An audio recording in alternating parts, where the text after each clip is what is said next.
Alrighty. Yeah, I fixed it. So I didn't change the carburetor. I did what I talked about. I took and ground the little end. It was right here, right there. You can see all the grinder marks. And then just popped this arm and the spring off. And then I used a PSP arm with some red Loctite on some little flattened spots on the shaft. Got it on both sides. And PSP is no longer in business, but I still have a bunch of them in stock. But Desert Aircraft, they sell these arms in red aluminum. So you could do the same thing. And theirs are short too, and these are short, but these have no holes in them, and so you can put any holes you want, anywhere you want. So you can see the end of it right there. Where's my finger? See, that's the end, so it's still short, so not going to give you much resolution. So I drilled 2 holes in it, and I take these heavy-duty high-tech arms and just cut the end off, and then a couple of 2.5 millimeter bolts. You can use anything, 3 millimeter, 440, 256, whatever you want. And these are 2.5s. And then red Loctite those babies on there. And yeah, a couple of washers for a little gap spacing. And then Loctited on that bolt. So Dubro 3 millimeter ball link, some 3 millimeter all thread, which I like for this application because it's got a little flex to it. Not much, but a little. Another Dubro 3 millimeter Dubro 3 millimeter ball link, and then that's another high tech arm, and then yeah, Loctite bolt. And these are I use these in all my planes. These are spot on mounts, aluminum mounts, spot on. And then it gets your perpendicular, which makes all this line up straight. So when it runs, it doesn't have to pivot. As it turns out, one little thing I would have done different. I thought we were kind of close. We were going to be close on this wood. You can see I get my whole finger through here. But so I put the output shaft on this side, but I would have put it over here if I'd have known I had way more clearance than I thought. I just thought that because I'd made the arm so long. You know, I pointed it down. It was pointed up factory, but I prefer them down. Gets them away from the mufflers and gets them out of the way of all the linkages up here for choke and everything else. Your screwdriver to come in and set your needles, and also if you ever do canisters with headers, it's nice to have all that stuff out of the way. So that's what I did. And this, see, the thing is, it didn't bother me too much to have to take these off because if I'm being serious on any of my planes, I'll take these off anyway, and I'll put on a clamped on arm like this. There's 2 things it does for you. It doesn't just give you that distance for resolution here. So now you can see my pivot point is from way up here to all the way down here, whereas before it was just from here, that was the pivot point, to there. So very short. But these things, they come in configurations that are set up for a wire on a chainsaw to open and close, a spring. And yes, you don't know the orientation in terms of the plane, but what you're looking for here is, you know, to have this thing more or less straight up and down for when the car butterfly is halfway. And then, you know, up 45 degrees for the car to be open or closed, and then in this case that would be closed, and then 45 degrees this way for the butterfly to be fully open. So because of the fact that you're sliding it on and you have these 2 set screws, you get to adjust it to where you get your orientation correct. So that's another advantage. So you get the resolution and you get the correct orientation. So that doesn't, you know, mess up your curve and all kinds of other stuff. And then, like I said, once you know your orientation that you want, I make a flat spot with a file on either side of the output shaft. And then that way those set screws can go to that flat spot with some nice red Loctite, as opposed to some mean red Loctite, I guess. Yeah, this, ironically, with the way they did some other things on this plane. This was all laser slotted up for like multiple servos and lightning holes and everything. It's kind of like this. Like this is the hatch that they made on the top, and they lightning holed it all up.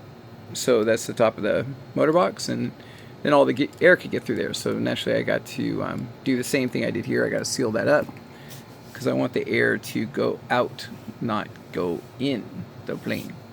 So yeah, I made this cover for all these holes. I think there's like 6 holes on here. You can see it in the other previous videos. So I cut out this cover and screwed it down. No glue, and so it's removable. And yeah, it's just basically like a piece of covering or anything. It's just any way to keep the air from blowing in. Because yeah, ultimately you want, I've talked to you guys about this before, but just the opposite what he had going on here. So with a situation like this, the way he had it, so you got no baffling, right?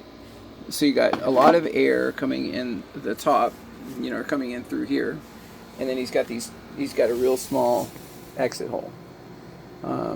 He's not even 1-to-1, and there's discussions on this whether it should be 2-to-1 or 3-to-1, 4-to-1, or even 5-to-1. But that is not what matters.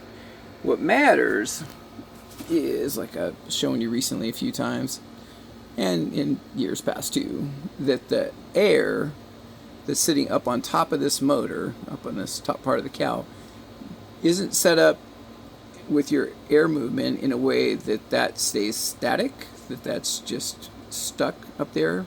So your motor's heating up on top here and the air doesn't get out.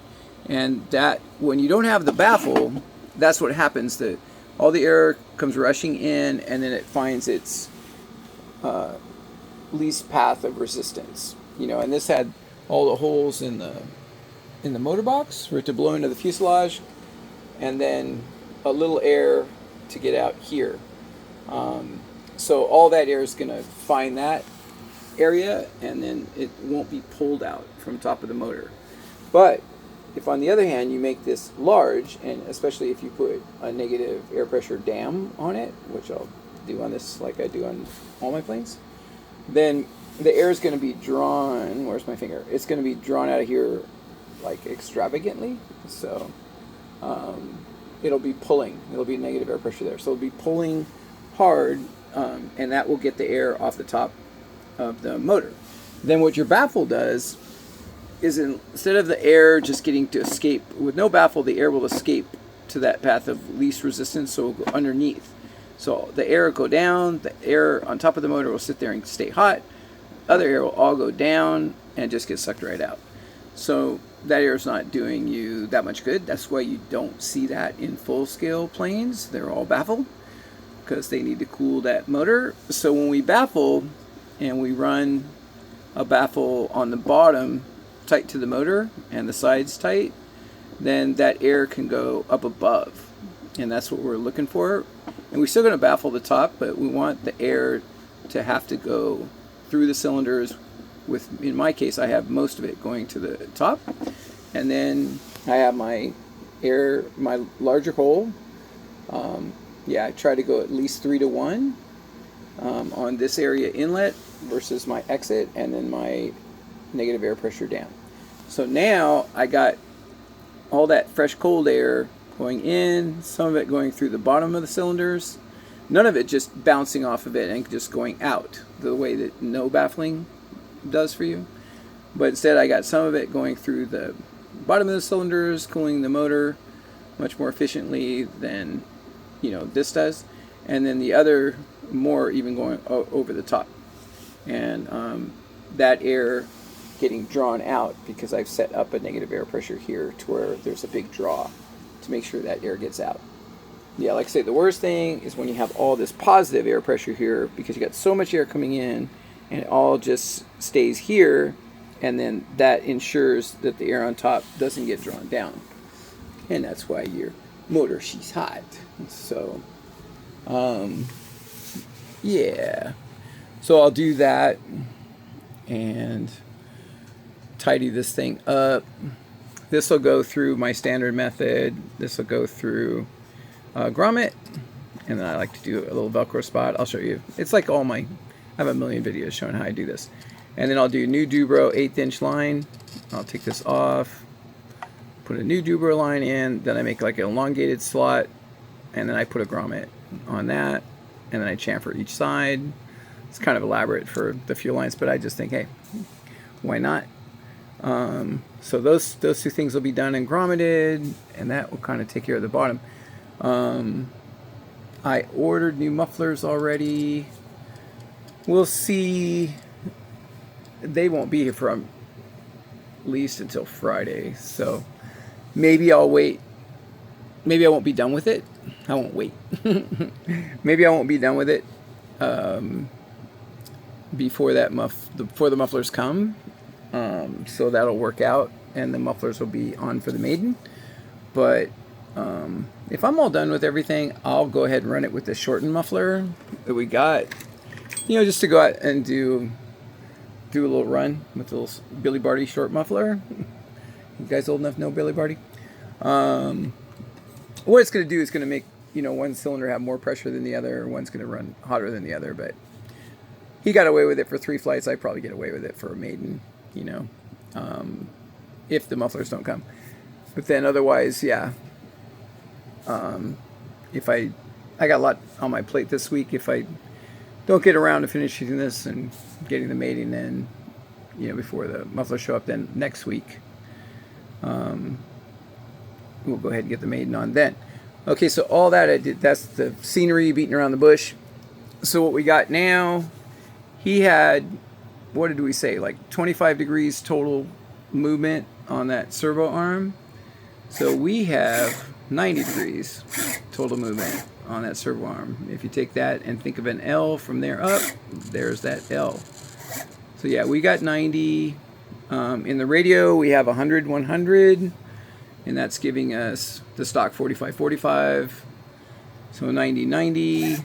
So we have really good resolution and really good geometry that goes in a straight line, as you can see. So there's no pivoting, so to have anything rubbing. And yeah, you no longer have an arm that's wobbling all around. Yeah, because it was broken. No doubt it was broken by that servo. No doubt that's what he did. But now you dialed. Hopefully the butterfly is not bent, but it doesn't look to be bent. So there's fully open. Let's see if it can focus in there. And there's fully closed, fully open, fully closed, fully open. So, yeah, that thing's all dialed now. And yeah, I had a Free Sky servo laying around for a long time now, so thought, you know, trash can plane, throw this thing on here. So yeah, is that pretty? Oh no, there's one more thing.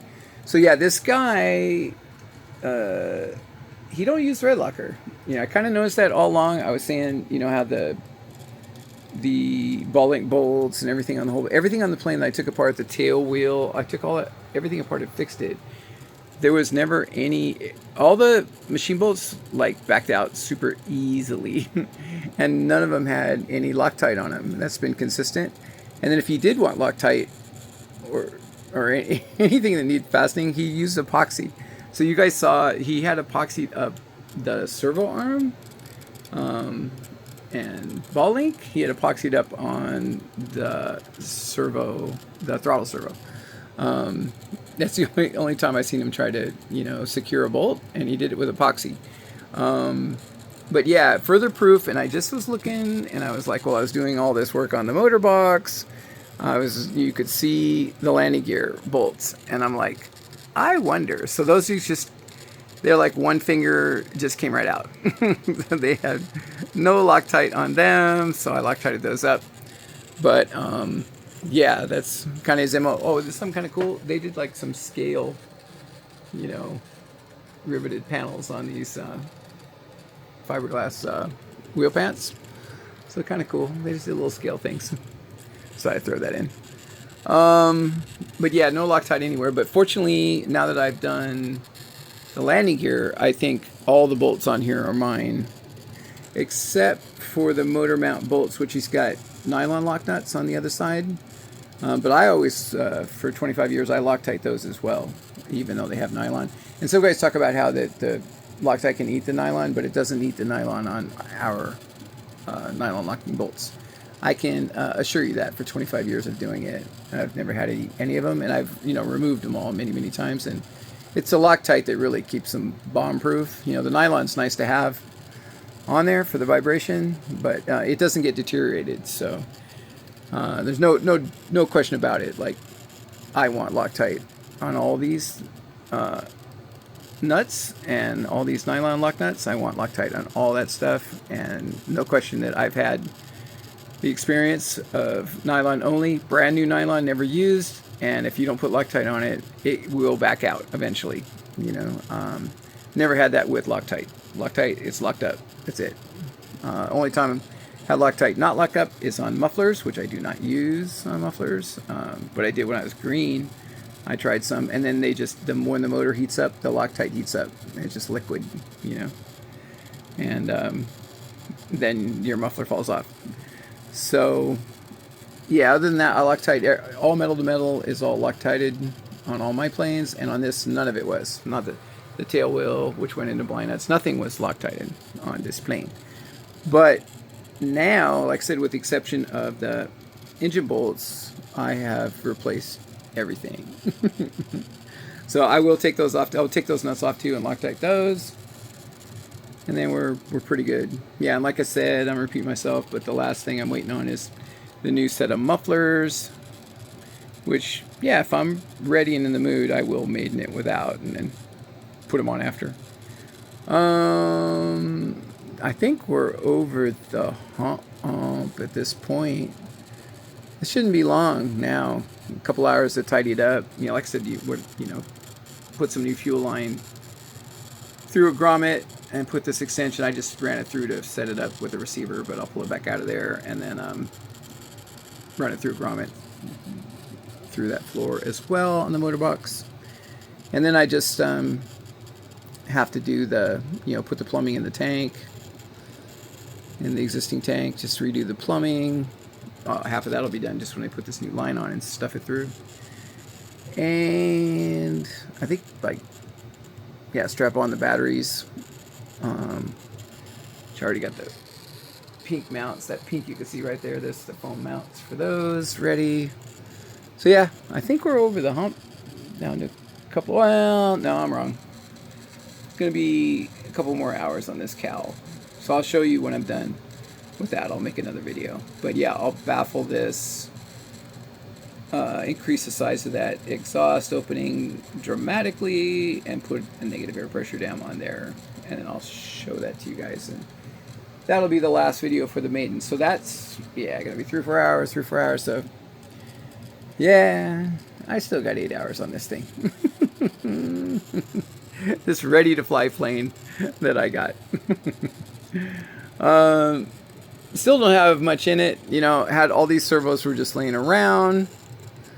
And, paid $1,000 for the new engine and new airframe, so that's not too bad. And then, I had to put, a couple $100 of stuff in it, all new extensions and push rods and ball links and fuel line. But, that's longer than this needs to be, as usual. I'm stalling because I'm trying to think of anything else I was going to tell you, but that's pretty much it. My buffer is clear. Out.